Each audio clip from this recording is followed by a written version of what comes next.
모든 가계대출의 원리금 상환액이 연간 소득의 70%를 넘기지 못하도록 하는 DSR 규제 시행이 열흘 앞으로 다가왔습니다.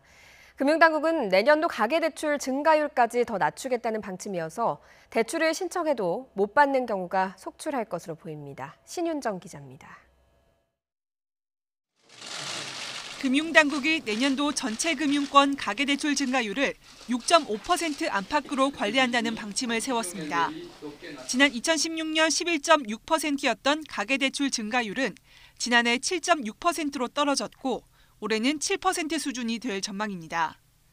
이를 내년에 6.5%까지 낮추고 오는 2021년까지 5%대 초중반으로 떨어뜨린다는 계획입니다. 명목 GDP 성장률에 근접하도록 관리해 나갈 계획으로 DSR 관리지표 도입이 주택시장 안정대책 등 여타 정책 수단과 함께 이러한 정책 목표 달성에 기여할 것으로 기대합니다. 정부가 본격적으로 가계부채 총량 관리에 들어서면 대출받기는 더욱 어려워질 전망입니다. 실제로 수협은행이 지난 12일부터 집단대출을 사실상 중단하는 등 시중은행들은 벌써 속도 조절에 들어갔습니다.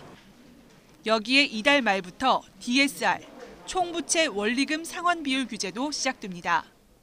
DSR은 대출자가 매년 갚아야 하는 모든 가계대출의 원금과 이자를 연간 소득으로 나눈 비율입니다.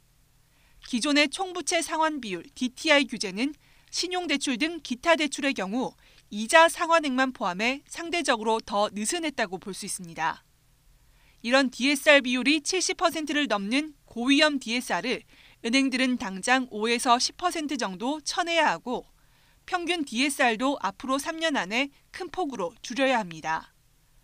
주택담보대출 말고 다른 빚이 있는 다중채무자들의 대출 한도가 줄어들고 청년층이나 은퇴생활자 등의 대출도 위축될 수밖에 없습니다.